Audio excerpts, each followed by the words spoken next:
m'appelle Walid Abdelnou, je suis libanais et j'ai terminé un film il y a quelques mois qui est présenté ici dans le festival. Et le film s'appelle en français Nuit libanaise.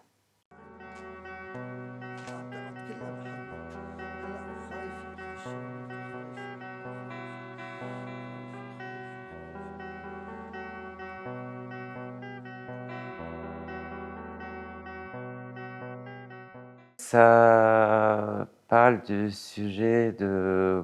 Enfin, le prémisse, c'est un couvre-feu qui a été imposé au Liban sur les ouvriers syriens, en général les ouvriers étrangers. Ça a commencé 1 ou 2 ans après la révolution et la guerre en Syrie. Ça parle surtout des Libanais en fait. Comment ils acceptent la loi ou combien ils sont, ouais, combien on leur a demandé leur avis, qu'est-ce qu'ils en pensent, tout ça. C'est un peu comme un voyage, je dirais. Pour moi, c'était un peu comme ça. Donc j'allais me balader dans les villages et puis essayer de trouver des gens qui m'intéressaient. Mais aussi combien les gens respectent leurs propres droits, parce que c'est ça qui m'intéressait aussi. C'est que si on accepte que les droits d'une petite population marginalisée ne soient pas respectés du tout, qu'est-ce que ça veut dire? Qu'est-ce que ça peut dire sur nous aussi, sur combien on pense que nos droits sont importants? Et j'étais assez intéressé par le sujet de racisme et le sujet de classisme surtout. Et du coup, j'essaie de voir des gens de la même classe, s'il y a une solidarité ou bien s'il y a plus une méfiance. C'était surtout des chrétiens, mais pas que.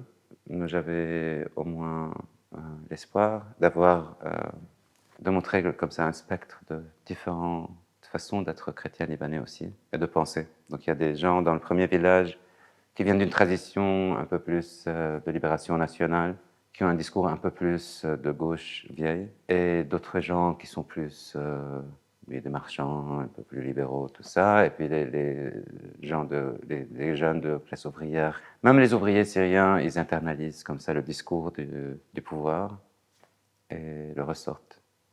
Je trouvais ça intéressant.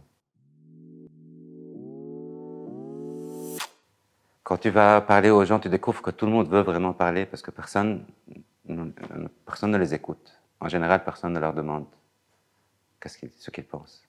Ils ont envie de parler, ils ont envie de montrer aussi qu'ils sont en train de protéger leur société, leur communauté, qu'ils ne sont pas de mauvaises personnes. Ils veulent que quelqu'un s'intéresse à eux. J'ai de l'empathie pour la plupart d'entre eux.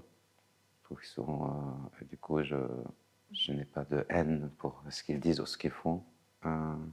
J'ai un problème avec eux, bien sûr, mais en même temps, oui, j'essaie plus de comprendre comment le système crée cela plutôt que de rendre les choses personnelles contre ces personnes-là. Mais j'essaie de ne pas les montrer que c'est eux le problème ou c'est eux le mal, mais c'est plutôt qu'ils font partie d'un système de contrôle et d'exploitation des ouvriers.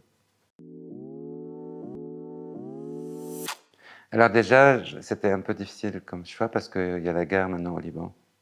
On a la destruction maintenant qui ne s'arrête pas avec les Israéliens qui essayent d'effacer toute une culture.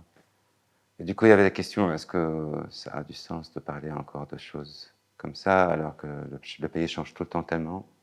Une amie me disait que aussi on doit pouvoir parler de nous-mêmes, aussi de nous montrer qu'on n'est pas juste la guerre, qu'on est aussi d'autres choses, qu'on n'est pas juste des victimes de cette guerre, que nous avons une vie, nous avons des idées, des problèmes.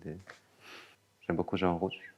Et du coup, de faire partie de, je sais pas, qui est son nom au moins, dans le nom du festival, je trouvais que j'avais très envie de faire ça. C'est un film qui est filmé dans le passé, du coup, et ça montre une autre possibilité qui aurait pu exister, disons. C'est bien de se rappeler que, en fait, ça peut changer à nouveau, et que on ne va pas forcément tout perdre, qu'on peut toujours construire à un moment.